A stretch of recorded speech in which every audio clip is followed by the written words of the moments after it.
یہ ہمیشہ جتنی پرانی ڈسکشن آپ دیکھیں کبھی یہ آیات کور ہی نہیں کی گاندھی صاحب نے، سیدھا آل عمران میں پہنچتے ہیں. یہ جو آیت ہے یہ ہمیشہ وہ اس میں سے گول کر جاتے ہیں، اس کو ڈسکس بھی نہیں کرتے. سورۃ النساء آیت نمبر 156 آنورڈ. وما قتلوہ، اور انہوں نے اسے قتل نہیں کیا. وما صلبوہ، اور نہ ہی انہیں سولی دیا. ولیکن شبہ لہم، بلکہ اللہ نے ایمبیگوس کر دیا معاملہ ان کے اوپر. وما قتلوہ یقینا، اور یقیناً عیسیٰ قتل نہیں ہوئے. اب اس کے بعد آنا چاہیے تھا وہ اپنی نیچرل ڈیتھ مرے ہیں، لیکن کیا آیا؟ بل رفعہ اللہ الیہ، بلکہ اللہ نے انہیں اٹھا لیا اپنی طرف. سب سے پہلے میرے سامنے یہ ایک آیت ہے، سورہ نساء کی آیت ہے، اور اس میں یہ کہا گیا ہے کہ انہوں نے عیسیٰ علیہ السلام کو یقیناً قتل نہیں کیا بلکہ اللہ نے انہیں اپنی طرف آسمان پر اٹھا لیا. بل رفعہ اللہ الیہ. عام صاحب بالکل سادہ سا استدلال ہے علماء کا. وہ یہ کہتے ہیں کہ اللہ تعالیٰ نے ہر جگہ قرآن مجید میں بتایا ہے کہ ہر انسان کو مرنا ہے، کل نفس ذائقۃ الموت. یہ آیت بالکل واضح الفاظ میں بتا رہی ہے کہ سیدنا مسیح کو موت نہیں آئی، ان کو زندہ آسمان پہ اٹھایا گیا ہے. اگر وہ زندہ آسمان پہ گئے ہیں تو لازماً ان کو موت آنی ہے، اور موت آنے کے لیے ضروری ہے کہ وہ دوبارہ آئیں، ان کا نزول ہو جیسا کہ روایتوں میں بیان ہوا ہے، اور پھر ان کو موت آئے. تو یہ آیت تو بالکل وضاحت سے آپ کے نقطہ نظر کی تردید کر رہی ہے. اس میں یہ کہاں کہا گیا ہے کہ وہ زندہ آسمان پر اٹھا لیے گئے؟ نہ اس میں آسمان کی طرف یا آسمان پر اٹھا لینے کے الفاظ ہیں، نہ اس میں زندہ اٹھانے کے الفاظ ہیں.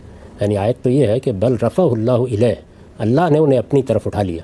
الی السماء نہیں ہے، بل رفعہ اللہ الیہ حیّن بھی نہیں ہے. تو نہ زندہ اٹھانے کی تصریح قرآن مجید کر رہا ہے، نہ آسمان پر لے جانے کی تصریح قرآن مجید کر رہا ہے. ان میں سے تو کوئی بات بھی قرآن میں بیان نہیں ہوئی. قرآن مجید کے الفاظ بہت سادہ، بہت صاف ہے کہ اللہ نے انہیں اپنی جانب اٹھا لیا. اچھا، یہ اپنی جانب اٹھا لیا. عربی زبان میں یہ تعبیر اللہ کے کسی بھی معاملے میں اپنی طرف کوئی چیز کرنے کے لیے استعمال ہوتی ہے. قرآن مجید میں آپ دیکھ لیجئے کہ سیدنا ابراہیم علیہ السلام جب ہجرت کرتے ہیں، یعنی اللہ کی طرف ہجرت، تو اللہ کی طرف ہجرت کا یہ مطلب نہیں ہے کہ وہ آسمان پر جا رہے ہیں. وہ یہ کہتے ہیں کہ انی ذاہب الی ربی سیہدین، میں اپنے پروردگار کی طرف جا رہا ہوں. جس طریقے سے وہاں ذاہب الی ربی کے الفاظ ہیں، بالکل اسی طریقے سے یہاں رفع اللہ الیہ کے الفاظ ہیں. اچھا، ایک ہی اسلوب ہے، اس میں کوئی فرق نہیں ہے. ایسے ہی مثلا قرآن مجید میں آتا ہے کہ ومن یخرج من بیتہ مہاجرا الی اللہ، جو آدمی اپنے گھر سے نکلے گا اللہ کی طرف ہجرت کرتے ہوئے، تو اللہ کی طرف ہجرت کرتے ہوئے اللہ کی راہ میں. اسی طرح اللہ نے اپنی طرف اٹھا لیا. یہ تو ہماری اردو میں بھی تعبیر موجود ہے، اگرچہ عربی زبان میں اس کا مطلب بالکل اور ہے، لیکن یہ اردو میں بھی تعبیر موجود ہے. آپ میرے گھر میں آتے ہیں، مجھ سے پوچھتے ہیں کہ والد صاحب ملاقات نہیں ہوئی، دیکھا نہیں، تو میں کہتا ہوں تو اللہ نے اٹھا لیا، اللہ نے اپنی طرف اٹھا لیا. تو یہ ساری تعبیریں جتنی بھی ہیں وہ یہ کیسے لازم کر دیتی ہیں کہ آسمان پر اٹھا لے جایا گیا یا زندہ اٹھا لیا.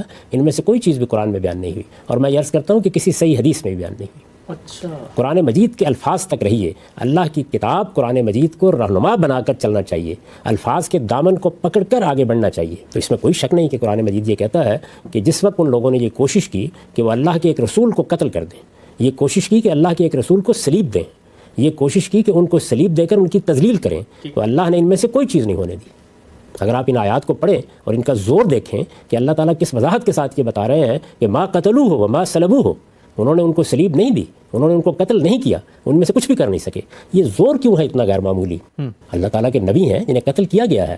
رسولوں کے باب میں اللہ تعالیٰ کی سنت یہ ہے کہ وہ ان کو لازماً نجات دیتے ہیں، اور جن لوگوں نے ان کا انکار کیا ہوتا ہے ان کو لازماً سزا دیتے ہیں. ٹھیک. تو یہ چونکہ اللہ تعالیٰ کی دینونت کا ظہور ہوتا ہے، وہ اس کے نمائندے بن کر آتے ہیں، سفیر کی حیثیت سے آتے ہیں. تو اس لیے جب سیدنا مسیح علیہ السلام کے بارے میں یہ دعویٰ کیا گیا کہ ان کو سلیب دے دی گئی، سلیب پر ان کی تذلیل کی گئی، ان کو کانٹوں کا تاج پہنایا گیا، ان کو سلیب خود کندھے پر اٹھا کر لے جانے کے لیے کہا گیا، جب یہ باتیں کہی گئیں تو قرآن مجید نے اس کے کوئی 576-77 سال بعد پوری قوت کے ساتھ اس کی تردید کی اور کہا کہ ما قتلوہ وما صلبوہ.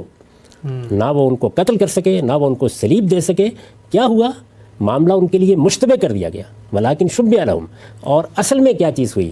فرمایا بل رفع اللہ الیہ، اللہ نے انہیں اپنی طرف اٹھا لیا. اب اللہ نے انہیں اپنی طرف اٹھا لیا، ظاہر ہے کہ یہ اجمال ہے، یعنی اس میں تصریح نہیں کی گئی کہ کیا کیا، کیسے اٹھا لیا. یعنی اٹھا لیا کا ایک اجمالی بیان ہے جو کر دیا گیا ہے. قرآن مجید کی تفسیر کا یہ ایک قطعی اصول ہے کہ جس وقت آپ کسی جگہ دیکھیں کہ ایک بات اجمال میں بیان ہوئی ہے، بہت اختصار سے ایک چیز کو واضح کر دیا گیا ہے، تو اب آپ یہ دیکھتے ہیں کہ کیا یہی اجمال کسی دوسری جگہ تفصیل میں بدلا گیا ہے. جو بات یہاں مجملاً کہی گئی ہے، کیا قرآن مجید نے کہیں اس کی وضاحت کی ہے، یہ بتایا ہے؟ تو آپ پھر سورہ آل عمران میں جائیے. سورہ آل عمران میں جب آپ جاتے ہیں تو یہ معلوم ہوتا ہے کہ یہ ان کو اٹھا لینے کا معاملہ کیسے ہوا ہے. اچھا، یعنی اللہ تعالیٰ نے اس سورہ نساء میں جو بات کہی ہے وہ اس سے پہلے سورہ آل عمران میں واضح کر چکے ہیں کہ یہ معاملہ کیسے ہوگا. یعنی پہلے کر چکے ہیں واضح. سورہ آل عمران پہلے نازل ہوئی ہے، یہ بھی درست ہے، مضمون کے لحاظ سے بھی معلوم ہوتا ہے کہ وہ پہلے نازل ہوئی ہے اور نساء بعد میں نازل ہوئی ہے، لیکن بہرحال یہ اجمال ہے جس کی وہ تفصیل ہے. تو صحیح اصول یہ ہوتا ہے کہ جب ایک جگہ ایک بات اجمال سے بیان ہوئی ہے تو آپ جا کے دیکھیں گے کیا دوسری جگہ اس کی تفصیل کی گئی ہے. تو میں وہ تفصیل آپ کے سامنے رکھتا ہوں، اور پھر دیکھیے کہ اس میں رسولوں کے باب میں جو قانون ہے وہ کیسے ملحوظ رہا ہے، اللہ تعالیٰ نے کس طرح اپنی قدرت کا اظہار کیا ہے، کیسے مسیح علیہ السلام کو نجات دی گئی ہے، اور کس طرح سے ان کو وہ بلندی عطا ہوئی ہے جو اللہ ہی اپنے بزرگ برگزیدہ بندوں کو عطا کرتا ہے. تو اس کو دیکھیے، یہ سورہ آل عمران ہے اور سورہ آل عمران کی 55 آیت ہے. یہ آپ کے علم میں ہے کہ سورہ آل عمران میں سیدنا مسیح علیہ السلام کی پیدائش کا معاملہ بیان ہوا ہے، سیدنا مسیح علیہ السلام کی دعوت بیان ہوئی ہے، یہ بیان کیا گیا ہے کہ ان کے حواریوں نے کس طریقے سے ان کی نصرت کا عہد لیا، یہ سب باتیں بیان ہوئی ہیں. ان سب باتوں کو بیان کر دینے کے بعد اللہ تعالیٰ نے فرمایا ہے وَمَكَرُوا وَمَكَرَ اللَّهُ. یہ ہوا، یعنی پوری داستان پیچھے بیان کر دی، یہ ہوا، اور بنی اسرائیل نے اس کے خلاف خفیہ تدبیریں کرنا شروع کی. خفیہ تدبیریں کرنا شروع کی، لفظ مکر استعمال ہوا ہے. وَمَكَرُوا وَمَكَرَ اللَّهُ. کیا خفیہ تدبیریں کرنی شروع کی؟ اس پر میں نے نوٹ لکھا ہے. یہ تدبیریں کیا تھیں؟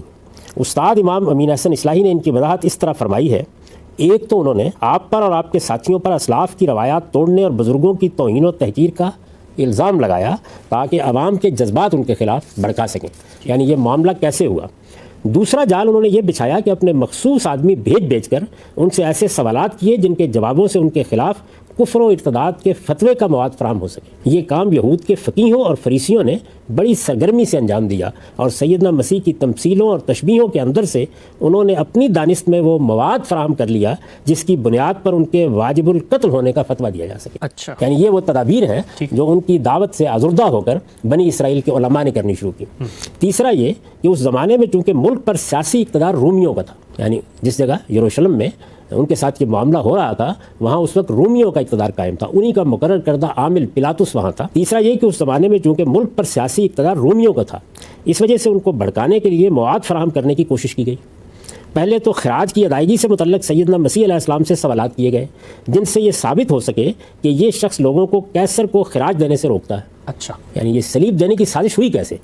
لیکن اس قسم کے سوالوں کے جواب سیدنا مسیح نے ایسے دندان شکن دیے کہ علماء یہود اپنا سمو لے کر رہ گئے. پھر انہوں نے یہ الزام لگایا کہ یہ شخص اسرائیل کا بادشاہ ہونے کا مدعی ہے. اچھا، اس کے لیے حضرت مسیح کے بعض تمثیلی اقوال سے مواد حاصل کرنے اور اس کے ذریعے سے رومی حکومت کو بھڑکانے کی کوشش کی گئی. خود تو صلیب نہیں دے سکتے تھے نا. چوتھی تدبیر یہ کی گئی کہ سیدنا مسیح کے 12 شاگردوں میں سے ایک شاگرد یہودا کو جو منافق تھا، یہود نے رشوت دے کر اس بات پر راضی کر لیا کہ وہ حضرت کی مخبری کرے اور ان کو گرفتار کرائے. اچھا، یہ مکرو کی تفسیر ہے. یعنی جو چارج شیٹ یہود نے بنائی تھی اس کی یہ ہے تفسیر. وہ اس میں کس طریقے سے ایک سازش کر رہے تھے کہ سیدنا مسیح کے گرد ایسی چیزیں اکٹھی کر دی جائیں کہ رومی عامل یا رومی گورنر آمادہ ہو جائے کہ وہ انہیں صلیب دے دیں. خود تو نہیں دے سکتے تھے، حکومت ان کی تھی. تو قرآن کہتا ہے وہ مکرو، یعنی بنی اسرائیل نے اس کے خلاف خفیہ تدبیریں کرنا شروع کی. یہ تدبیریں ہیں جن کی تفصیل میں نے بتا دی. وہ مکر اللہ، اور اللہ نے بھی اس کے جواب میں خفیہ تدبیر کی. وہی لفظ مکر استعمال کیا ہے. کیا تدبیر کی؟ فرمایا اور ایسی تدبیروں میں اللہ سب سے بڑھ کر ہے. یعنی اللہ کے مقابلے میں کسی کی تدبیر کیا چل سکتی ہے. اب اللہ تعالیٰ بیان کرتے ہیں اس آیت میں کہ ہم نے کیا کیا. یعنی یہ ان کی تدبیریں تھیں جن کا ایک خلاصہ میں نے بیان کر دیا. اس کے جواب میں اللہ تعالیٰ نے کیا کرنے کا ارادہ کیا، کیا کرنے کا فیصلہ کیا، اس کو بیان کیا ہے. فرمایا کہ قال اللہ وَمَكَرُوا وَمَكَرَ اللَّهُ وَاللَّهُ خَيْرُ الْمَاكِرِينَ اذ قال اللہ یا عیسیٰ انی متوفیک ورافعک الیہ ومطہرک من الذین کفروا وجاعل الذین اتبعوک فوق الذین کفروا الی یوم القیامہ. اس آیت پر ہم اس سے پہلے بھی گفتگو کر چکے ہیں جب میزان کی بعض چیزیں زیر بحث تھیں. اس وقت جب اللہ نے کہا، کیا کہا؟ اے عیسیٰ میں نے فیصلہ کیا ہے کہ تجھے وفات دوں گا. اچھا، سب سے پہلی بات یہی کہی، انی متوفیک، تجھے وفات دوں گا اور پھر کیا کروں گا؟ اور اپنی طرف اٹھا لوں گا. دیکھیے وہی بل رفع اللہ علیہ کے جو الفاظ ہیں میں نے ہی وہی الفاظ یہاں ہیں. اچھا، وہی الفاظ دہرا دیے گئے مزید وضاحت کے ساتھ. یعنی وہاں پہ اجمال ہے، یہاں تفصیل کر دی ہے. یعنی یہ سارا معاملہ کیسے ہوا، سیدنا مسیح علیہ السلام کے لیے اللہ تعالیٰ نے کیا تدبیر کی، کیسے انہیں اٹھایا گیا.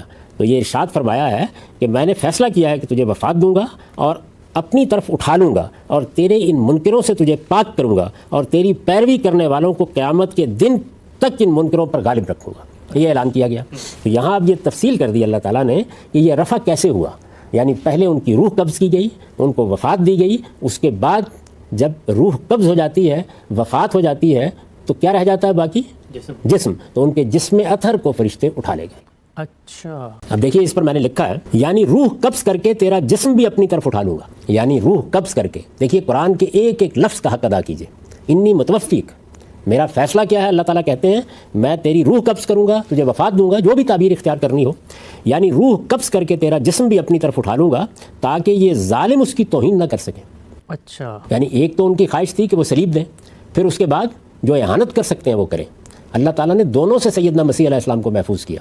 وہ صلیب نہیں دے سکے، ان کو اللہ تعالیٰ نے وفات دی، اور پھر ان کا جسم مبارک بھی ان کے ہاتھ نہیں لگنے دیا گیا، وہ فرشتے اٹھا لے گئے. یعنی روح قبض کر کے تیرا جسم بھی اپنی طرف اٹھا لوں گا تاکہ یہ ظالم اس کی توہین نہ کر سکے. مسیح علیہ السلام اللہ کے رسول تھے، اور رسولوں کے بارے میں اللہ تعالیٰ کا یہ قانون قرآن میں بیان ہوا ہے کہ اللہ ان کی حفاظت کرتا ہے، اور جب تک ان کا مشن پورا نہ ہو جائے ان کے دشمن ہرگز ان کو کوئی نقصان پہنچانے میں کامیاب نہیں ہوتے. اس طرح ان کی توہین و تذلیل بھی اللہ تعالیٰ گوارا نہیں کرتے، اور جو لوگ اس کے درپے ہوں انہیں خاص مدت تک مہلت دینے کے بعد اپنے رسولوں کو لازماً ان کی دست برد سے محفوظ کر دیتے ہیں. تو یہ تفصیل ہے. یعنی اللہ تعالیٰ نے یقیناً انہیں اٹھا لیا، لیکن کس طرح اٹھایا؟ قرآن مجید سورہ آل عمران میں یہ پہلے بیان کر چکا تھا، اس لیے یہاں اجمال کا طریقہ اختیار کیا گیا ہے. یعنی پہلے یہ بات قرآن مجید کے طالب علموں کو معلوم ہو گئی تھی، قرآن مجید کے پڑھنے والوں کو معلوم ہو گئی تھی کہ اللہ تعالیٰ نے کیا فیصلہ کیا ہے. تو یہاں دیکھیے ایک ایک مرحلے کی وضاحت کی ہے کہ میں نے فیصلہ کیا ہے کہ میں وفات دوں گا. ظاہر ہے کہ پہلا مرحلہ یہ ہوگا، میں نے فیصلہ کیا ہے کہ رافعو کا الیہ، میں اپنی طرف تجھے اٹھا لے جاؤں گا. بدیہی بات ہے کہ جب وفات کے بعد یہ تعبیر آئے گی اٹھا لے جاؤں گا، تو اس کا مطلب ہے جسم اطہر کو اٹھا لے جاؤں گا. اللہ تعالیٰ کے فرشتے ان کی ناش کو بھی کسی کو ہاتھ نہیں لگانے دیں گے. تو انی متوفیک پہلے یہ ہوا، پھر اس کے بعد رافعو کا الیہ، میں تجھے اپنی طرف اٹھا لوں گا. پھر کہا وہ مطہرک من الذین کفروا، ان لوگوں نے انکار کر دیا ہے، ان منکروں سے تجھے پاک کر دوں، نجات دوں گا. یہ غلاظت کا ڈھیر ہو چکے ہوئے ہیں. اور پھر یہ بات کہی کہ جاعل الذین اتبعوک فوق الذین کفروا الی یوم القیامہ، قیامت کے دن تک تیرے منکروں پر، تیرے ماننے والوں کو، تیری پیروی کرنے والوں کو غلبہ دیے رکھوں گا، بالا دست رکھوں گا. تو یہ سیدنا مسیح علیہ السلام کے ساتھ معاملہ ہوا. اس میں آسمان پر اٹھانے، زندہ اٹھانے کا کہاں ذکر ہوا ہے؟ قرآن مجید تو اس کے بالکل برخلاف یہ بیان کر رہا ہے کہ انہیں وفات دی گئی، ان کی روح قبض کی گئی. ہاں البتہ ان کا جسم مبارک اٹھا لیا گیا، اور اللہ تعالیٰ نے ان کو محفوظ خزانوں میں پہنچا دیا. کہاں پہنچا دیا یہ بیان کرنے کی ضرورت نہیں ہے. میں یہ عرض کر چکا ہوں کہ یہ تعبیر کہ اللہ نے انہیں اپنی طرف اٹھا لیا، یہ تعبیر عربی زبان میں، قرآن مجید کے ہاں یہ ہماری اپنی زبانوں میں، یہ اصل میں اللہ تعالیٰ کی تدبیر کے لیے استعمال ہوتی ہے. اللہ تعالیٰ اپنے بندے کو نکال کر لے گیا کسی جگہ پر. دیکھیے رسالت میں آپ صلی اللہ علیہ وسلم نے بھی ہجرت کی مکہ سے، تو یہ بھی ہجرت اللہ تھی. سیدنا ابراہیم نے عراق کے شہر ار سے ہجرت کی، تو یہ بھی ذاہب الی ربی تھی. بالکل وہی تعبیریں ہیں. اور ایسے ہی جب اللہ کا ایک بندہ لوگوں کے ستانے کے نتیجے میں اپنا وطن چھوڑ کر نکلتا ہے تو وہ بھی کیا کرتا ہے؟ مہاجرن الی ربی، مہاجرن الی اللہ، وہ بھی ایسے ہی کرتا ہے. تو مہاجرن الی اللہ کا کیا مطلب ہے؟ اللہ کی طرف ہجرت کرنا، اللہ کی راہ میں ہجرت کرنا. تو یہاں یہ بتایا گیا ہے کہ اللہ کے فرشتے ان کو اٹھا لے گئے، اور کہاں اٹھا لے گئے اس کی تصریح کی کوئی ضرورت نہیں ہے. وہ اللہ کے ہاں چلے گئے، اللہ کے ہاں پہنچ گئے. لیکن ہوا کس طریقے سے، اس کے ایک ایک مرحلے کو قرآن نے خود بیان کیا ہے. اس وجہ سے اس میں کسی قیاس آرائی کی کوئی گنجائش نہیں ہے. کوئی شخص یہاں یہ نہیں کہہ سکتا کہ وہ اپنی طرف سے الی السماء کے الفاظ داخل کر دے، وہ الفاظ یہاں موجود نہیں ہیں، یا اپنی طرف سے حین کے الفاظ داخل کر دیں، وہ الفاظ یہاں موجود نہیں ہیں. قرآن مجید کے الفاظ سے تجاوز کر کے اس کی کوئی تفسیر آپ نہیں کر سکتے. اور یہ کوئی طریقہ نہیں ہے کہ آپ باہر ایک نقطہ نظر قائم کریں اور پھر قرآن مجید میں اس کو لے آئیں. قرآن مجید کے الفاظ کا دامن پکڑ کر باہر جائیں اور وہاں جا کر دیکھیں کہ اور کوئی بات اگر بیان ہوئی ہے تو ان الفاظ کے مطابق ہے یا نہیں. تو قرآن مجید نے تو اس میں کوئی کمی نہیں کی، ہر لحاظ سے واضح کر دیا. ٹھیک ہے، ہم صاحب آپ نے بڑی تفصیل سے اپنا نقطہ نظر اس پہ بتایا. یہ جو بات آپ نے فرمائی کہ یہ جو سورہ نساء 157 مقام ہے کہ اس میں کہا کہ اللہ نے ان کو اٹھا لیا، ہمارے علماء بھی جب سیدنا مسیح کی آمد ثانی کے قرآن مجید سے استدلال کو بیان کرتے ہیں تو اس آیت کے ساتھ ہی سورہ آل عمران کی آیت پڑھتے ہیں جس کا آپ نے یہاں پر حوالہ دیا. لیکن آپ نے گفتگو میں حوالہ دیتے ہوئے جو ترجمہ کیا اس میں متوفیق یعنی توفہ کا مطلب جو ہے وہ موت کر دیا. تو علماء کا استدلال تو جو اس بارے میں ہے وہ میں انشاءاللہ پیش کرتا ہوں، لیکن سب سے پہلے میں خود آپ کے اپنے استاد، اور یہ میں ان کا حوالہ اس لیے پیش کر رہا ہوں کیونکہ آپ کا ایک اصرار ہے کہ قرآن مجید کو اس کی زبان، بیان، نظم اور جملے کا در و بست، کلام کا سیاق، اس سب کی روشنی میں سمجھنا چاہیے. اور خود آپ نے اپنی تفسیر میں بھی اپنے استاد کے جا بجا حوالے دیے ہیں، تو میں ان کا ہی نقطہ نظر آپ کے سامنے رکھتا ہوں کہ یہ جو آپ نے لفظ کا ترجمہ کیا کہ انی متوفیق، میں تمہیں موت دوں گا، تو اس کے بارے میں ان کا کیا نقطہ نظر ہے. 3 باتیں انہوں نے کہی ہیں، چاہوں گا ایک ایک کر کے آپ کے سامنے رکھوں تاکہ آپ اسی وقت اس پہ تبصرہ کریں. یہ لکھتے ہیں کہ قرائن جو اس بات کے خلاف ہے کہ اس کے معنی موت دینے کے لیے لیے جائیں. پہلی ایک یہ کہ یہ موقع اللہ تعالیٰ کی طرف سے سیدنا مسیح علیہ السلام اور ان کے ساتھیوں کے لیے بشارت اور وعدہ نصرت کا ہے. جملہ رسولوں کی سرگزشت اس امر کی شاہد ہے کہ جب ان کی قوموں نے ان کے قتل کا ارادہ کیا تو اللہ تعالیٰ نے ان کو اپنی حفاظت و نصرت کی بشارت دی. یہاں بھی آیت پر نگاہ ڈالیے تو معلوم ہوگا کہ پوری آیت بشارت اور وعدہ نصرت ہی کی ہے. اس سیاق و سباق میں آخر یہ کہنے کا کیا محل ہے کہ میں تمہیں موت دینے والا ہوں؟ یہ تو وہی چیز ہے جس کے خواہاں یہود تھے. فرق صرف ذریعے کا ہوتا ہے کہ موت یہود کے ہاتھوں نہیں بلکہ قدرت کے ہاتھوں واقع ہوئی ہے. غم صاحب، یہ مولانا امین حسن اصلاحی کا پہلا نقطہ ہے. یہ فرماتے ہیں، آپ نے سن لیا کہ آپ والا معنی جو آپ نے کیا دیا جائے تو یہ تو یہود کی بات ہے جو وہ چاہ رہے تھے موت دینا، تو اللہ نے موت دے دی، تو بشارت کا موقع ہے. میں ان سے ایک نقطہ جو آپ بیان کریں گے اس کا جواب دوں گا اور یہ بتاؤں گا کہ اس میں کہاں مغالطہ ہو رہا ہے. سب سے پہلے یہ بتائیے کہ چلیے استاد امامی کو لے لیں، انہوں نے پھر اس لفظ کا ترجمہ کیا کیا ہے، کیا کہتے ہیں، کیا مطلب ہے اس کا؟ الاخذ بالتمام، یعنی پورا پورا لے لینا. اخذ بالتمام، سب سے پہلے اس کو سمجھنا چاہیے. یہ عربی زبان کے بارے میں سمجھ لینا چاہیے کہ بہت سے علماء یہ بات کہہ دیتے ہیں کہ اس لفظ کے اصل معنی یہ ہے. لفظ کے اصل معنی جو بھی ہوں ان کی کلام میں کوئی حیثیت نہیں ہوتی. یہ کیا بات ہے؟ کسی لفظ کی حقیقت کیا ہے، یہ لسانیات کی بحث ہے. اچھا، یعنی اہل علم لفظ کے استعمالات کو دیکھ کر بعض اوقات یہ بتاتے ہیں کہ اصلاً یہ لفظ یہاں سے اپنے معنی پیدا کر رہا ہے. یہ لسانیات کی بحث ہے، فقہ اللغہ کی بحث ہے. لفظ کے معنی کیا ہے یہ استعمال طے کرے گا. اچھا، تو آپ کو بتانا پڑے گا کہ یہ اخذ بالتمام کے لیے استعمال ہوتا ہے. یعنی اس معنی میں اس کا استعمال اہل عرب کے ہاں ہے، اہل لغت اس کو بیان کرتے ہیں.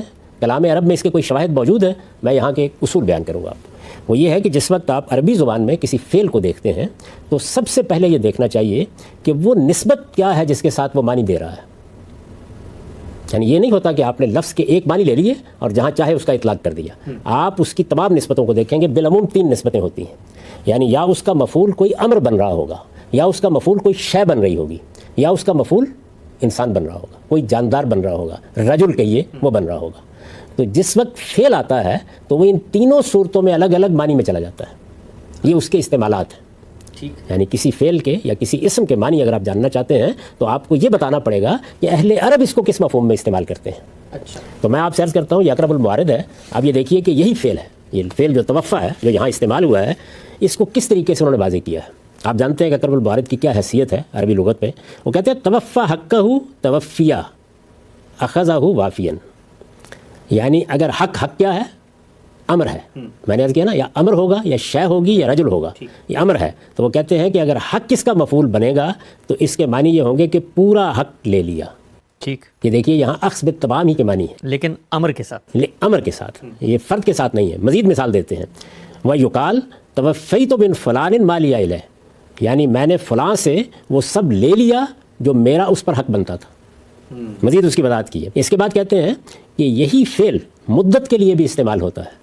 یعنی توفل مدہ کیا ہے، بلغہ واستقبلہ، مدت کو پہنچ گئے. اب یہ جو مدت کے ساتھ معنی پیدا ہوتے ہیں یہ کسی اور کے ساتھ نہیں ہوں گے. اچھا، آگے مثال دیتے ہیں کہ توفع عدد القوم بھی بولا جاتا ہے کہ عدہم کلہم، سب کے سب قوم کے لوگوں کو شمار کر لیا. وہی پوری کی پوری قوم کو شمار کر لیا. یہ سب معنی ہیں جن میں یہ فعل آتا ہے. اور آخر میں کہتے ہیں کہ توفى اللہ زیدن قبضہ روحہ.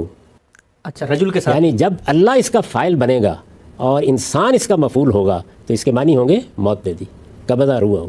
اب ذرا دیکھیے، بل رفع اللہ الیہ، بلکہ اللہ نے اس کو اپنی طرف اٹھا لیا. یہی استعمال ہوا تھا. یہاں دیکھیے، انی متوفیق، فاعل کون ہے؟ اللہ تعالیٰ. کہہ رہے ہیں میں تجھے وفات دینے والا ہوں. اور مفعول کون ہے؟ سیدنا مسیح. یعنی ضمیر خطاب ہے نا، انی متوفیق. ہاں. اس سے کون مراد ہے؟ سیدنا مسیح علیہ السلام. تو عربی زبان میں جس وقت اس فعل کا فاعل اللہ تعالیٰ ہے اور اس کے مفعول کے طور پر کسی انسان کا یا کسی جاندار کا ذکر ہو رہا ہے تو لازماً اس کے معنی یہی ہوں گے. اہل عرب اس کے سوا کسی چیز سے واقف نہیں ہے. اگر اس کے کوئی اور معنی یہاں کرنے کی کوشش کی جائے گی تو یہ احداث فی اللغہ ہوگا. یعنی یہ زبان میں، ادب میں ایک بدعت ہوگی. میں آپ سے عرض کرتا ہوں کہ یہ اصل معنی، لفظ کی حقیقت، یہ سب لسانیات کی بحثیں ہوتی ہیں. یہ بتانے کے لیے کی جاتی ہیں کہ لفظ میں معنی کیسے پیدا ہو رہے ہیں، اہل زبان ان کو کیسے استعمال کر رہے ہیں. اس سے معنی نہیں متعین کیا جایا کرتے. جب آپ معنی متعین کرنا چاہیں گے تو آپ کو لازماً یہ بتانا پڑے گا کہ لفظ کس مفہوم میں استعمال ہوتا ہے، لفظ کی حقیقت جو بھی ہو. یعنی حقیقت میں اگر وہ استعمال ہوتا ہے تو استعمال کی مثال دیں. یہ دیکھیے صاحب اقرب الموارد نے کیا کیا ہے، استعمال کی مثالیں دے کے بتا دیا ہے کہ حق اس کا مفعول بنے گا تو یہ معنی ہوں گے، عدد اس کی مفعول بنے گا تو یہ معنی ہوں گے، المدہ اس کا مفعول بنے گا تو یہ معنی ہوں گے. لیکن اللہ اس کا فاعل ہے اور انسان اس کا مفعول ہے تو پھر اس کا مطلب ہے قبضہ روحہ.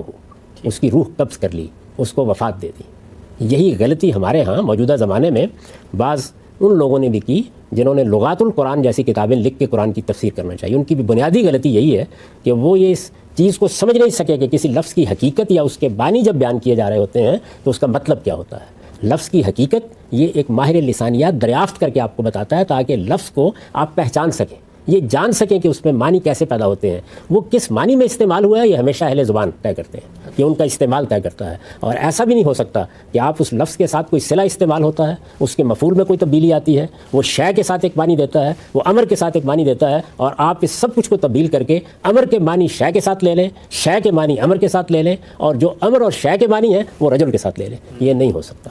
جو لوگ عربی زبان کو جانتے ہیں، اس کے قوامس سے واقف ہیں، عربی زبان کیسے کام کرتی ہے، وہ اس کا سوچ بھی نہیں سکتے، اس کا تصور بھی نہیں کر سکتے۔ میں یہ بتاؤں گا آگے چل کر کہ استاد امام کو یہ غلطی کیسے لگی ہے۔ بڑے سے بڑے آدمی کو بھی غلطی لگتی ہے۔ خود وہ فرمایا کرتے تھے کہ ایک موقع پر انہوں نے مولانا عبد الرحمن محدث مبارک پوری جن سے انہوں نے حدیث پڑھی ہے، ان کے سامنے ایک غلطی کی تو انہوں نے فرمایا کہ بھئی اصیل گھوڑا بھی کبھی پھسل جاتا ہے۔ تو اس میں کوئی شک نہیں کہ میں نے خود زبان کے یہ رموز اسرار انہی سے سیکھے ہیں، اور انہی سے یہ سمجھا ہے کہ زبان کیسے کام کرتی ہے، لغت کیسے کام کرتا ہے، مفردات کے معنی کیسے متعین کیے جاتے ہیں، جملوں کی تعریف کیسے کی جاتی ہے۔ اس وجہ سے انہی کے بتائے ہوئے اصولوں کی روشنی میں یہ نقد کر رہا ہوں کہ یہ لفظ انسانوں کے لیے عکس بالتمام کے معنی میں استعمال ہی نہیں ہوتا، اس کی کوئی مثال نہیں ہے۔ اب آپ آئیے قرآن مجید میں اور پھر دیکھیے کہ قرآن مجید میں یہ لفظ کتنی مرتبہ استعمال ہوا ہے۔ یعنی یہی لفظ جو اس سورہ آل عمران کے اندر ہے توفع کا، یہ قرآن میں اور بھی جگہ انی متوفقہ میں جو یہ فعل استعمال ہوا ہے توفع کا، یہ قرآن مجید میں 10 جگہوں پر استعمال ہوا ہے۔ اچھا، یہ کوئی اجنبی لفظ نہیں ہے، یہ کوئی نادر لفظ نہیں ہے، یہ کوئی شاذ لفظ نہیں ہے، اور یہ معلوم ہے کہ قرآن مجید کا اپنے بارے میں یہ دعویٰ ہے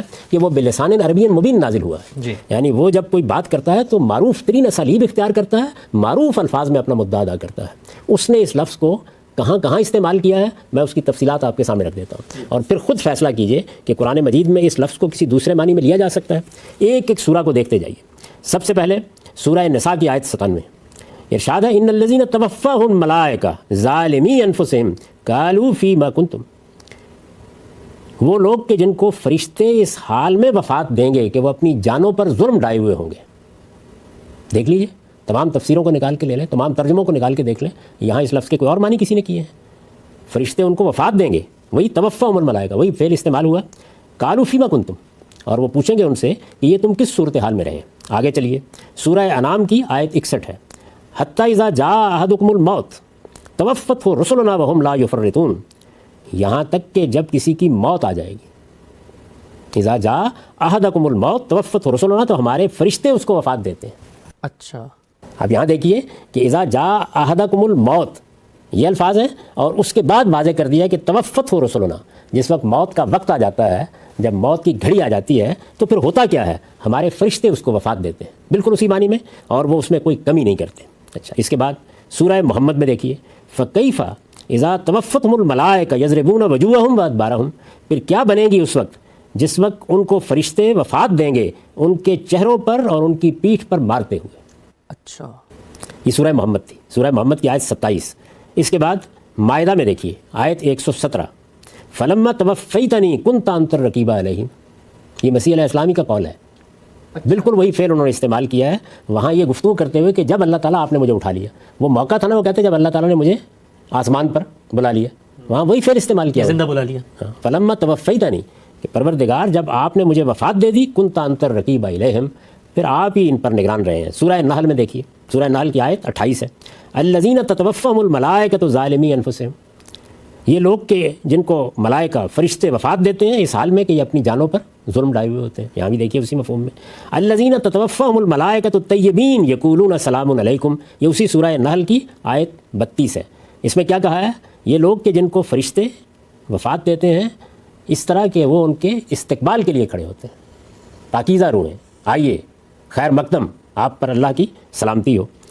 سورہ یونس کی آیت 46 میں وَإِمَّا نُرِيَنَّكَ بَعْضَ الَّذِي نَعِدُهُمْ وَنَتَوَفِّيَنَّكَ فَإِلَيْنَا مَرْجِعُهُمْ، یعنی رسالت میں آپ صلی اللہ علیہ وسلم کے بارے میں فرمایا ہے کہ یہ تمہاری قوم کے لوگ اگر انکار کر رہے ہیں تو دو میں سے ایک صورت ہوگی، یا ہم جس عذاب کی ان کو وعید سنا رہے ہیں وہ تمہاری آنکھوں کے سامنے لے آئیں گے، وَإِمَّا نُرِيَنَّكَ بَعْضَ الَّذِي نَعِدُهُمْ أَوْ نَتَوَفِّيَنَّكَ، یا تمہیں وفات دیں گے اور اس کے بعد ان سے نمٹیں گے۔ تو یہاں بھی دیکھیے بالکل وفات کے معنی میں استعمال ہوا۔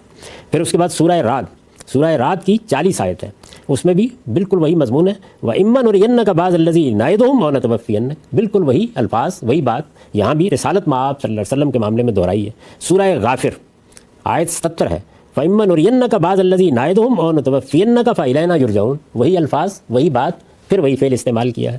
اس کے بعد سورہ انفال، سورہ انفال کی آیت 50، وَلَوْ تَرَىٰ إِذْ يَتَوَفَّى الَّذِينَ كَفَرُوا الْمَلَائِكَةَ يَضْرِبُونَ وُجُوهَهُمْ وَأَدْبَارَهُمْ وَذُوقُوا عَذَابَ الْحَرِيقِ، کاش تم دیکھتے جب فرشتے ان منکروں کو وفات دیں گے ان کے چہروں پر اور ان کی پیٹھ پر مارتے ہوئے اور کہیں گے ذوقوا عذاب الحریق، چکھو آگ کے عذاب کا مزہ۔ یہ سورہ انفال تھی۔ سورہ زمر میں دیکھیے آیت 42 ہے، اللہ یتوفی الانفس حین موتها والتی لم تمت فی منامها، اللہ لوگوں کی جان کو لے جاتا ہے جس وقت موت دیتا ہے۔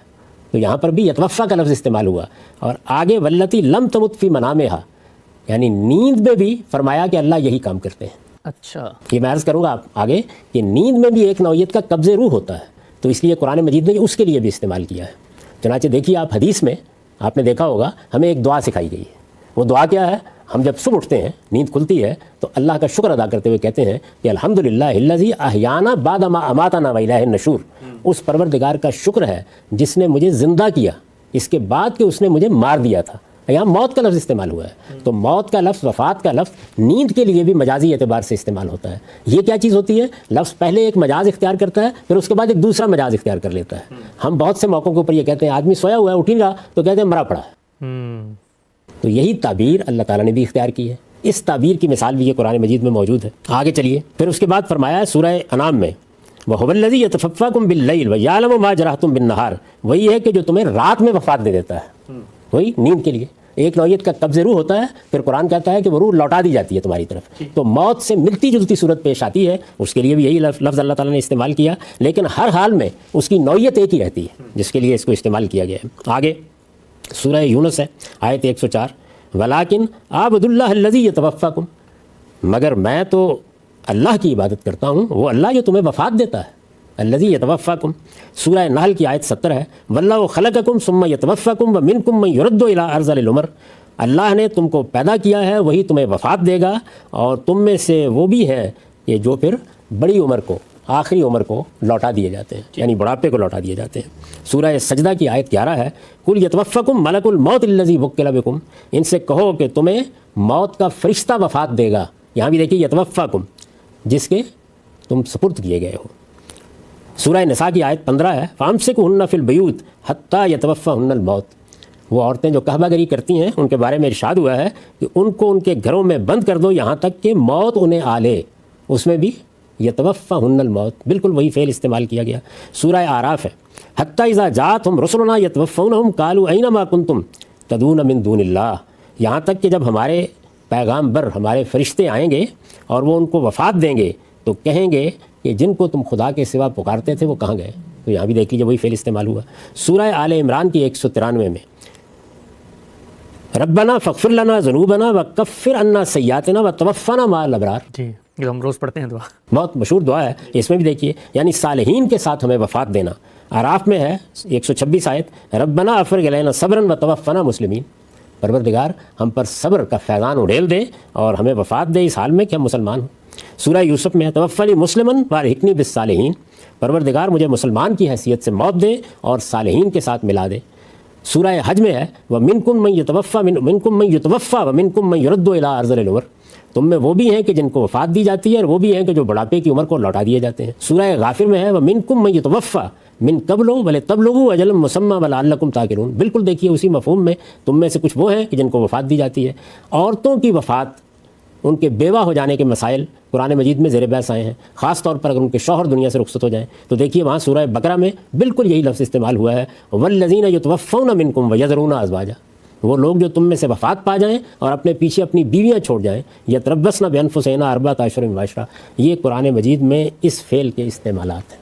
پیسیوں کی تعداد میں یہ ایک نہیں ہے، دو نہیں ہے، تین نہیں ہے، چار نہیں ہے، ہر جگہ یہ لفظ اسی مفہوم میں استعمال ہوا ہے، موت دینا۔ اس کا ایک مجازی استعمال البتہ نیند کے لیے بھی ہو جاتا ہے، اور قرآن مجید میں 2 مقامات پر یہ اس مفہوم میں بھی استعمال ہوا ہے، اس لیے کہ اس میں بھی قبض روح کا معاملہ ہوتا ہے۔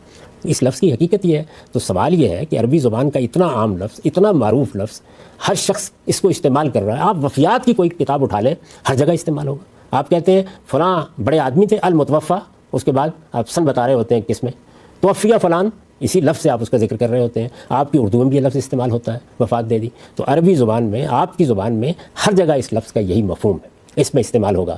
لیکن اس میں کوئی شبہ نہیں ہے کہ جس وقت اس لفظ کا مفعول تبدیل ہو جائے گا، اب البتہ دوسرے معنی اس میں پیدا ہو جاتے ہیں۔ وہ میں نے سب کے سب آپ کے سامنے اقرب الموارد کے حوالے سے رکھ دیے ہیں۔ لیکن ضروری ہے کہ وہ مفعول یا کوئی چیز ہو یا وہ کوئی امر ہو، کوئی معاملہ ہو، انسان اس کا مفعول ہوگا، اللہ اس کا فاعل ہوگا۔ ایک ہی معنی ہے قبض روح ہو، اللہ نے اس کی روح کو قبض کر لیا۔ تو عربی زبان اس کی بالکل اجازت نہیں دیتی کہ یہاں اس کو کسی دوسرے مفہوم ملے۔ اب میں ان تمام اعتراضات کا جواب دینے کے لیے حاضر ہوں جو استاد امام نے سامنے رکھے۔ ٹھیک ہے صاحب، ان پر آنے سے پہلے ایک چیز کی مزید ذرا وضاحت فرما دیجیے کہ آپ نے فرمایا قرآن مجید نے 2 جگہ پر نیند کے لیے بھی اس کا استعمال کیا، تو اگر ہم وہ استعمال یہاں پر داخل کر لیں، کیونکہ وہاں پر بھی بندہ ہی، رجل ہی سے فعل متعلق ہو رہا ہے، بندے ہی کو توفیٰ کا لفظ استعمال ہو رہا ہے، اور کرنے والا فاعل اللہ ہے، مفعول بندہ ہے، اور وہاں نیند کا مفہوم ہے، تو کیا معنی ہے کہ یہاں پر وہ معنی نہیں لیا جا سکتا؟ یعنی نیند کا مفہوم یہاں کیوں نہیں لیا جا سکتا؟ اس لیے کہ دونوں جگہ کرینہ ہونا چاہیے۔ جب ایک لفظ استعمال ہونا شروع ہو جاتا ہے ایک مفہوم میں، تو اگر آپ اس کو کسی دوسرے مفہوم کی طرف پھیرنا چاہتے ہیں تو آپ کرینہ لاتے ہیں۔ دونوں جگہ دیکھیے، ایک جگہ یہ ہے فی منامہا، اچھا، وہ الفاظ آ گئے ہیں، وہ بتا رہے ہیں یعنی اللہ جن کو ان کی نیند میں وفات دیتا ہے۔ دوسری جگہ بھی یہی الفاظ ہیں، یعنی باللیل، رات میں وفات دیتا ہے۔ تو ہم بھی ایسے بولتے ہیں۔ میں نے ابھی آپ کو دعا کی مثال دی۔ جب میں صبح اٹھ کر یہ دعا پڑھتا ہوں اور یہ جانتا ہوں کہ یہ خدا کے پیغمبر نے صبح اٹھ کر پڑھنے کے لیے سکھائی ہے، تو اس موقع پر میرے احوال کرینہ بن جاتے ہیں۔ میں ہرگز اس کے یہ معنی نہیں لیتا کہ اللہ تعالیٰ نے مجھے زندہ کیا ہے، اس سے پہلے مار دیا تھا۔ یعنی وہاں ظاہر ہے کہ موت کا لفظ استعمال ہو رہا ہے رات کو سونے کے لیے، حیات کا لفظ استعمال ہو رہا ہے صبح اٹھنے کے لیے۔ الحمدللہ الذی احیانا بعد ما اماتنا والیہ النشور۔ تو وفات اور موت کے الفاظ مجازی طور پر نیند کے لیے استعمال ہوتے ہیں۔ یہ دنیا کی بہت سی زبانوں میں استعمال ہو جاتے ہیں، عربی زبان میں بھی استعمال ہوتے ہیں۔ میں پھر وہی بات عرض کروں گا کہ آپ جب کسی لفظ کے معنی بیان کرنا چاہتے ہیں تو آپ کو بتانا پڑے گا کہ اہل زبان اس کو کہاں استعمال کرتے ہیں۔ میں نے یہ قرآن مجید سے 10 مقامات آپ کے سامنے رکھ دیے ہیں۔ دراز نفسی کی ہے، طول کلام بھی ہوا ہے، لیکن کیوں؟ اس لیے کہ ایک قرآن مجید کے اندر معروف استعمال ہے جس کو آپ اس کی جگہ سے ہٹا رہے ہیں۔ اس کے لیے کرینہ کیا ہے یہاں پہ؟ وہ کرائن جو آپ بیان فرما رہے ہیں، جو استاد امام نے بیان فرمائے ہیں، ان میں سے ایک ایک کے بارے میں عرض کروں گا کہ کیا غلطی لگی ہے۔ لیکن یہ نہیں ہو سکتا کہ آپ کسی لفظ کے معنی بیان کریں اور اس کے بعد یہ کہیں کہ اس لفظ کے یہ معنی میں پیدا کر رہا ہوں۔ اس کی حقیقت کو سامنے رکھ کے، اس لفظ کی حقیقت کو سامنے رکھ کے معنی پیدا کرنے کا آپ کا اختیار نہیں ہے۔ لفظ اہل زبان جس معنی میں استعمال کرتے ہیں ان کو سامنے رکھ کر لفظ کی حقیقت آپ بیان کر سکتے ہیں۔ یہ الٹ صورتحال ہے۔ وہ جو حقیقت بیان کی جاتی ہے وہ لفظ کے فہم کے لیے ہوتی ہے، وہ لفظ کے اندر اتارنے کے لیے ہوتی ہے، اس سے معنی میں کوئی تبدیلی نہیں آتی۔ یعنی لٹرل میننگ کیا تھا، آغاز کہاں سے ہوا اور کیا کیا اس کے آگے پھر استعمال؟ میں نے کہا وہ فقہ اللغہ ہے، یعنی آپ کو یہ بتایا جاتا ہے کہ عربی زبان میں الفاظ کے اندر معنی کیسے پیدا ہوتے چلے گئے۔ تو چنانچہ بہت سے لوگوں نے یہ کارنامہ کیا کہ انہوں نے لفظ کی حقیقت کی بحث سامنے رکھی، وہ یہ نہیں جانتے تھے کہ یہ لسانیات کی بحث ہے، اور اس کے بعد کیا کیا، اپنی طرف سے لفظ کے ایک معنی بنا دیے۔ لفظ صلاۃ کے ساتھ یہ ہوا، لفظ زکوٰۃ کے ساتھ ہوا، قرآن مجید کی اصطلاحات کے ساتھ ہوا، حج کے ساتھ یہ معاملہ ہوا، ملائکہ کے لفظ کے ساتھ یہ معاملہ ہوا۔ یہ احداث پہ لغہ ہے، کوئی زبان آشنا شخص یہ جسارت نہیں کر سکتا۔ تو اس وجہ سے لفظ کی حقیقت کیا ہے، لفظ کے اندر وہ کیا چیز تھی جس نے سب معنی کا احاطہ کر لیا ہے، اس کو جاننا لسانیات کا موضوع ہے۔ لیکن لفظ کس معنی میں استعمال ہوا ہے اس کے لیے آپ کو بتانا پڑے گا اہل زبان نے اس کو کہاں استعمال کیا ہے۔ اس استعمال کی مثال دیں گے تو آپ کی بات قابل اعتنا ہوگی، اور آپ کے سامنے ایک ماہر لغت نے اس کے استعمال کی مثالیں دے کے بتا دیا ہے کہ حق اس کا مفعول بنے گا تو یہ معنی ہوں گے، عدد اس کا مفعول بنے گا تو یہ معنی ہوں گے، اور اسی طرح سے جب اللہ فاعل ہوگا اور بندے اس کا مفعول ہوں گے تو وہ قبضہ روح کے معنی میں ہوگا۔ ٹھیک، ہم سب آخری بات اس نقطے کے پر یہ بتا دیجیے کہ جتنی آیتیں آپ نے یہاں پڑھی، کافی زیادہ آیتیں تھیں درجنوں، تو یہ قرآن مجید ویسے تو آپ ظاہری بات ہے سننے والے دیکھیں گے کہ علماء ان آیتوں میں توفیٰ کے لفظ کا معنی کیا کریں، لیکن آپ کی علم کی حد تک وہاں پر کیا علماء کرام بھی موت کا معنی کر رہے ہیں باقی جگہوں پہ؟ ایک جگہ بھی اس سے مختلف معنی نہ ہو سکتے ہیں، نہ کسی نے آج تک کیے۔ اچھا، کیونکہ وہ تو معنی بدل جائے گا، فرشتے موت دیتے ہیں تو کیا مطلب فرشتے کسی جگہ کوئی کرنے کی جسارت نہیں کر سکتا۔ کوئی ترجمہ اٹھا لیجیے، یعنی بریلوی علماء کا ترجمہ، دیوبندی علماء کا ترجمہ، مولانا سید ابو اللہ صاحب مودودی کا ترجمہ، یہ سب کے سب لوگ مانتے ہیں، نزول مسیح کو بھی مانتے ہیں، رفع مسیح کو بھی مانتے ہیں، لیکن کسی ایک مقام پر بھی یہ لفظ میں نے آپ کو بتایا نا کہاں کہاں استعمال ہوا ہے۔ کیا کسی نے اخذ بالتمام کا مطلب کیا ہے؟ کیا کسی نے پورا کا پورا لے لینے کا مطلب کیا ہے؟ پورا کا پورا لے لینا اس لفظ کی حقیقت ہے، یہ اس کے معنی نہیں ہے۔ معنی کب متعین ہوں گے؟ جب آپ اس کے ساتھ اس کا فاعل لائیں گے، اس کا مفعول لائیں گے، پھر بتائیں گے کہ دیکھیے اہل زبان اس لفظ کو اس طرح استعمال کرتے ہیں، یہ طریقہ ہے۔ یہی بات ہے جس کے بارے میں نے پرویز صاحب کے طریقے پر تبصرہ کرتے ہوئے آپ کو بتایا تھا۔ خود استاد امام نے کہا کہ انہیں عربی زبان اپنے گھر میں بیٹھ کے بنائی ہے۔ وہ کیا چیز ہے جو بنائی ہے؟ وہ یہ ہے کہ لفظ کی حقیقت جو اہل لغت بیان کرتے ہیں اس کو سامنے رکھ کر لفظ میں نئے معنی پیدا کر دیے۔ یہ جسارت آپ نہیں کر سکتے۔ عربی زبان ہو، اردو زبان ہو، آپ یہ بتائیں گے کہ یہاں یہ لفظ اس مفہوم میں استعمال ہوا ہے۔ ہماری اردو میں اس کی مثال دیکھیے، لفظ انتقال ہے۔ انتقال کی حقیقت کیا ہے؟ ایک جگہ سے دوسری جگہ جانا۔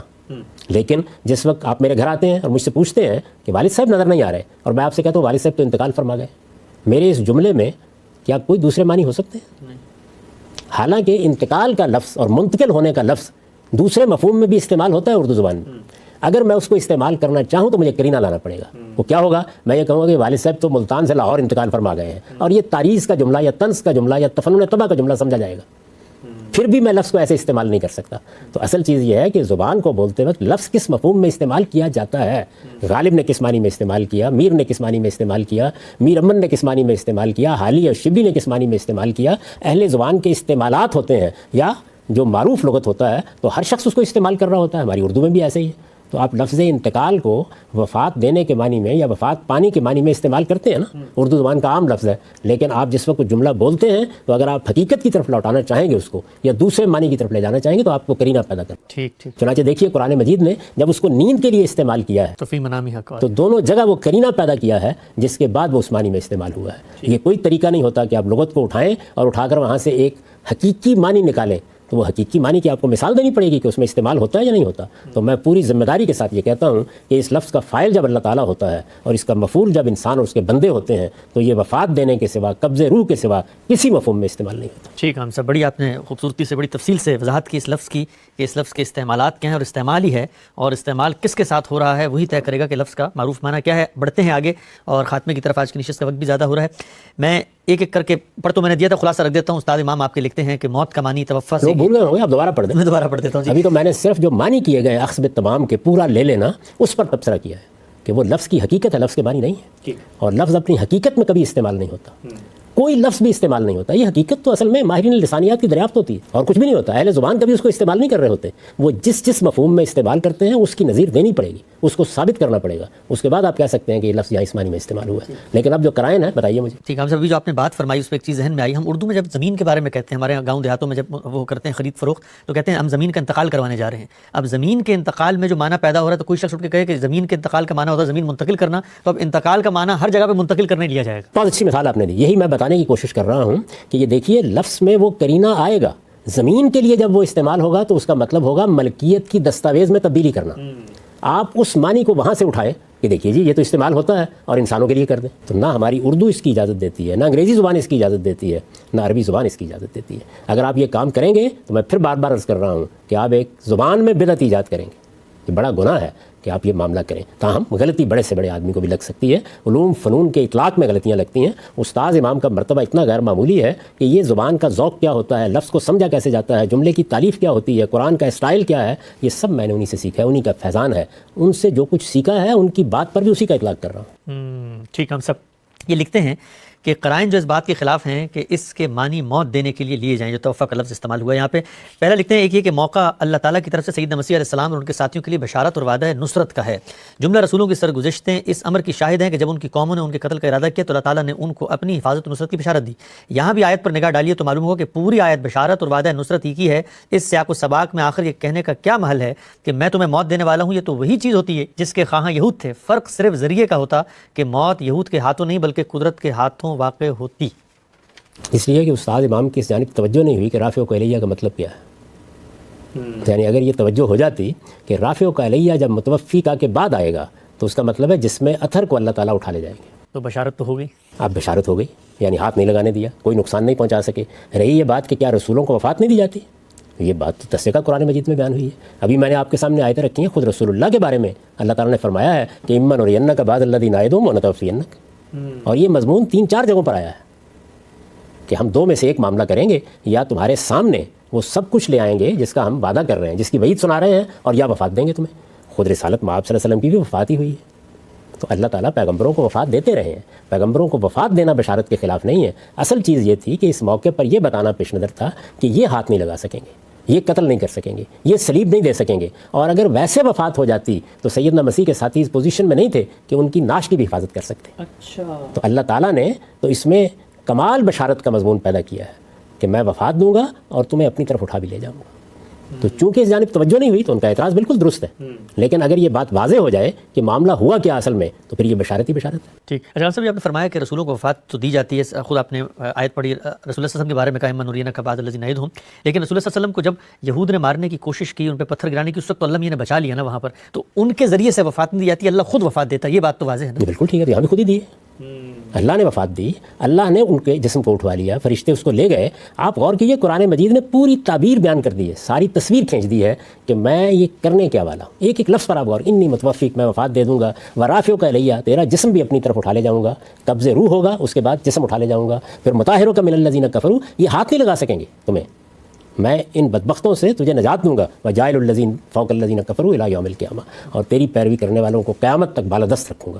یہ بہت بڑی پیشین گوئی ہے، بہت بڑی بشارت ہے، حرف حرف پورا ہوا اس کا۔ ٹھیک۔ ہم صاحب دوسرا جو نقطہ مولانا امین حسن اصلاحی نے اپنی تفسیر تدبر قرآن میں آل عمران کی آیت کے تحت لکھا ہے وہ یہ کہ دوسرا یہ، اگر اس لفظ سے یہاں موت دینا مراد ہے تو اس کے بعد رافعک الیہ کے الفاظ بالکل غیر ضروری ہو کر رہ جاتے ہیں۔ آخری کہنے کا کیا فائدہ ہے کہ میں تمہیں موت دینے والا اور اپنی طرف اٹھا لینے والا ہوں؟ موقع دلیل یہ ہے کہ یہاں متوفیکا کے بعد رافعک الیہ کے الفاظ توفیٰ کے مفہوم کو واضح کر رہے ہیں کہ تمہاری توفیٰ کی شکل یہ ہوگی کہ میں تمہیں اپنی طرف اٹھا لوں گا۔ یہ بھی دیکھیے، جو میں نے اس کی تعویل کر دی اور جو بتا دیا، اس کے بعد یہ اعتراض خود ختم ہو جاتا ہے۔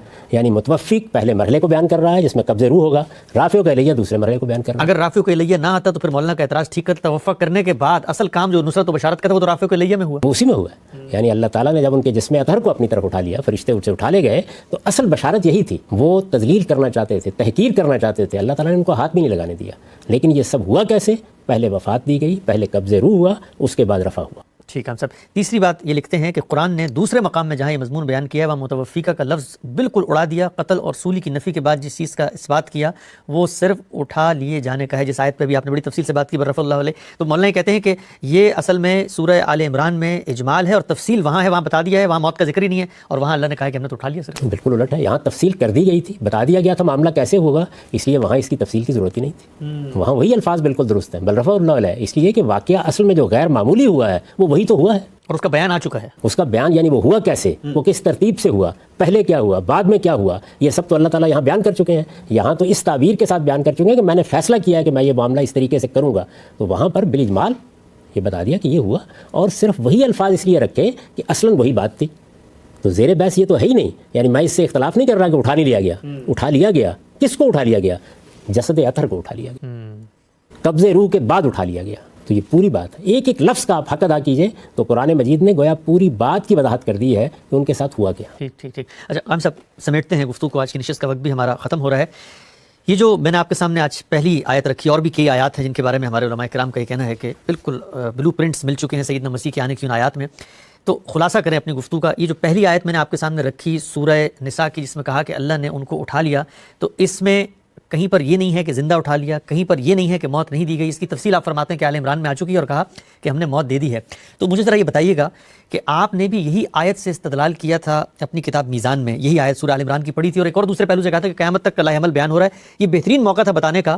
تو آپ جس آیت سے عدم اطمینان کا اظہار کر رہے ہیں، علماء اس سے دلیل لے کے آ رہے ہیں اور دلیل کی آپ نفی کر رہے ہیں کہ توفیٰ کا لفظ اس میں آ گیا ہے، تو یہ آیت کیا نزول مسیح کے، آپ کو لگتا ہے کہ نزول مسیح کی تائید میں پیش کرنے کی کوئی آیت بنتی ہے کسی طریقے سے؟ دیکھیے جس طریقے سے لوگوں نے اس کو سمجھا ہے اس میں ظاہر ہے کہ باہر کی بہت سی چیزیں ہیں، کچھ روایات ہیں، کچھ خود اہل کتاب کے مضمومات ہیں، ان کو سامنے رکھ کر تفسیر کر لی گئی ہے۔ تو میرے نزدیک آپ کو ترتیب الٹنی چاہیے، آپ پہلے اللہ کی کتاب میں جائیں، پھر دیکھیں بات کیا بیان کی گئی ہے، اس کے بعد معلوم کریں کہ اہل کتاب کیا کہتے ہیں، مسیح کیا کہتے ہیں۔ اب آپ کی سمجھ میں یہ بات آ گئی ہوگی کہ چونکہ وفات دے کر ان کے جسم اطہر کو اٹھایا گیا تو اس سے زندہ اٹھا لیے گئے کی داستان وجود میں آ گئی۔ اچھا، واضح بات ہے، اس لیے کہ کسی نے نعش نہیں دیکھی، کسی نے یہ نہیں دیکھا کہ جنازہ پڑھا گیا ہے، کسی نے نہیں دیکھا کہ تدفین ہوئی ہے۔ جب یہ نہیں ہوا تو اس کا مطلب کیا ہوا؟ عام لوگ جو دیکھنے والے ہیں وہی سمجھیں گے۔ قرآن مجید نے جس طریقے سے سلیب کے معاملے میں ان کو غلطی لگی، یعنی یہ معلوم ہوتا ہے نا کہ وہ تو دیکھ رہے تھے اپنی طرف سے کسی کو سلیب دی گئی ہے اور انہوں نے دی سلیب، قرآن مجید نے بتایا کہ نہیں معاملہ مشتبہ ہو گیا۔ یہاں بھی یہی ہوا ہے، یہاں پر بھی یہی ہوا ہے، پورے معاملے میں اشتباہ ہو گیا، یعنی سلیب کسی اور کو دے دی، سیدنا مسیح کو اللہ تعالیٰ بچا لے گئے، وہ یہ سمجھتے رہے کہ ہم ان کو قتل کر رہے ہیں یا سلیب دے رہے ہیں. اللہ نے وفات دی اور اٹھا لیا, لیکن چونکہ جسم اطہر کو بھی اٹھا لیا تو اس لیے عام طور پر یہ بات رائج ہو گئی کہ ان کو زندہ اٹھا لیا گیا. پھر وہ داستان سرائی بات کو کہیں سے کہیں پہنچا دیتی ہے. اللہ کی کتاب قرآن مجید کو اگر آپ بنیاد بنا کر باتوں کو سمجھنا چاہیں تو کوئی ابہام باقی نہیں رہتا. ٹھیک, آگے